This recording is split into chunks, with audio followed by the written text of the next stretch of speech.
Pensemos un momento. Conflictos entre grupos. Están por todas partes, ¿verdad? Desde disputas en el barrio hasta, guerras internacionales. Han marcado nuestra historia y siguen definiendo nuestro día a día. Pero, ¿por qué? ¿Qué pasa en nuestra cabeza para que una simple diferencia se convierta en odio puro y duro? Entender esto es clave, y hoy vamos a meternos de lleno en el meollo del asunto. Venga, vamos al lío. Ser parte de un grupo es algo fundamental para los seres humanos. Lo necesitamos. Pertenecemos a familias, a equipos de fútbol, a naciones, lo que sea, es algo básico. Pero claro, si perteneces a un grupo, por definición no perteneces a otros. Y es justo ahí, en esa línea que separa el nosotros del ellos, donde muchas veces empieza todo el problema. Y aquí lanzo una pregunta que a mí me parece fascinante. A ver, hay muchísimas diferencias entre las personas, ¿no? Por ejemplo, ser zurdo o diestro. Son dos grupos clarísimos. Pero, ¿alguien ha visto alguna vez una guerra entre zurdos y diestros? Pues no.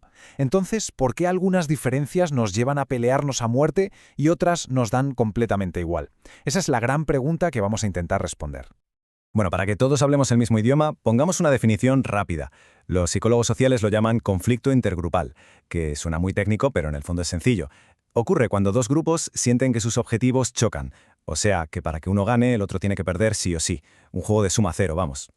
Vale, la definición está clara. Pero eso es solo el principio. No nos explica de dónde sale el problema. Porque, a ver, todos formamos parte de algún grupo. La pregunta del millón sigue ahí. ¿Cuál es la chispa que lo enciende todo? ¿Qué narices pasa para que esa simple línea entre nosotros y ellos se convierta en una trinchera? Para encontrar una respuesta tenemos que viajar en el tiempo. Nos vamos a un campamento de verano allá por 1966. Un psicólogo, Muzaffer Sherif, montó un experimento que es a la vez brillante y un poco escalofriante. Su idea era crear un conflicto de la nada con un grupo de chavales y luego ver si podía arreglarlo. Se le conoce como el experimento de la cueva de los ladrones. El plan era bastante metódico, en 3 pasos. Primero, dejar que cada grupo se hiciera fuerte por su cuenta, que creara su propia identidad, con sus reglas, sus líderes, lo típico. Segundo paso, ponerlos a competir entre ellos. Y el tercero, que era el más complicado, claro, intentar que hicieran las paces. Y el resultado, pues fue inmediato, explosivo. En cuanto empezó la competición por cosas sencillas, como premios, o simplemente por el prestigio de ganar, esos chicos se transformaron. Pasaron a ser tribus enemigas, empezaron a verse como rivales a batir, a insultarse, a sabotearse. De repente, todo era «mi grupo es el mejor» y «los otros son unos», el «nosotros contra ellos» había nacido de la nada en cuestión de días. Y lo que Sherif vio en directo, en ese campamento, encaja perfectamente con 2 grandes teorías. Por un lado está la que llaman teoría del conflicto realista. Es bastante intuitiva. La gente se pelea cuando hay pocos recursos. Si solo hay un premio, pues hay conflicto, lógico. Pero hay algo más profundo, y es la teoría de la identidad social. Esta nos dice que a veces no se trata solo de ganar algo material, se trata de ser mejores que los otros. Nuestra autoestima como grupo depende de sentir que somos superiores.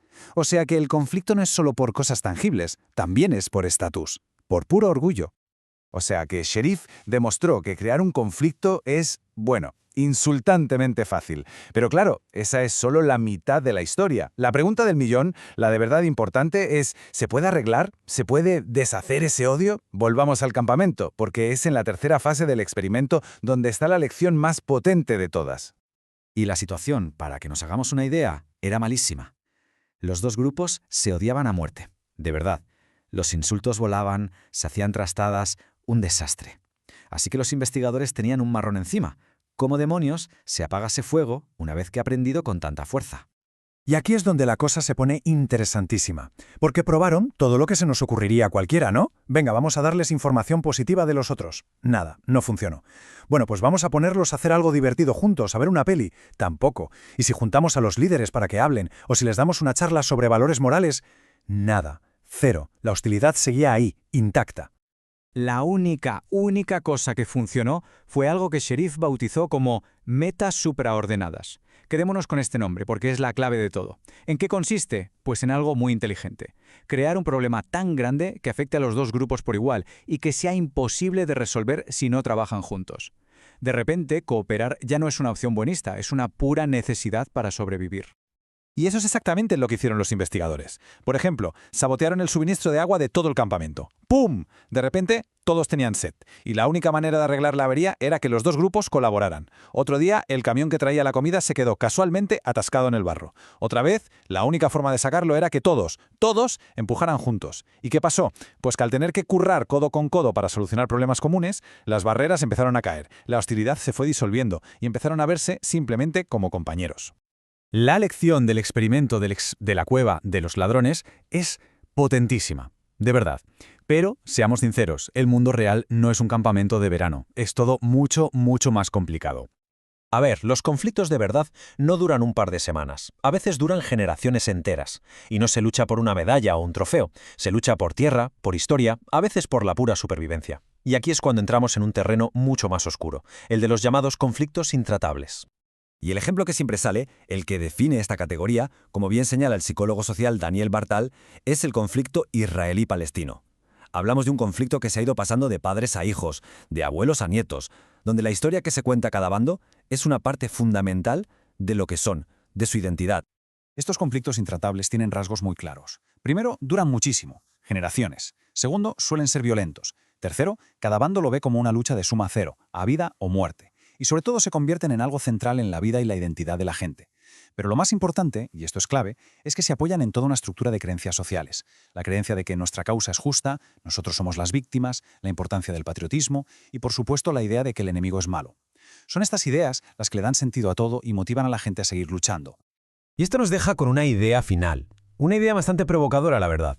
Viene de una técnica psicológica que se llama intervención paradójica. En un estudio, a un grupo de israelíes se les mostraron mensajes que llevaban sus propias creencias al extremo, hasta lo absurdo. Por ejemplo, les decían algo como que el conflicto era en realidad necesario para mantener la superioridad moral de su ejército. El mensaje final, para que nos explote la cabeza, era este. Para ser morales, probablemente necesitemos el conflicto. Es una frase para quedarse pensando, ¿eh? Te obliga a cuestionar la lógica interna del propio conflicto, cómo se enreda con nuestra identidad. Porque a lo mejor, solo a lo mejor, la raíz del problema no está tanto en lo que nos diferencia de los demás, sino en lo que creemos que necesitamos para saber simplemente quiénes somos.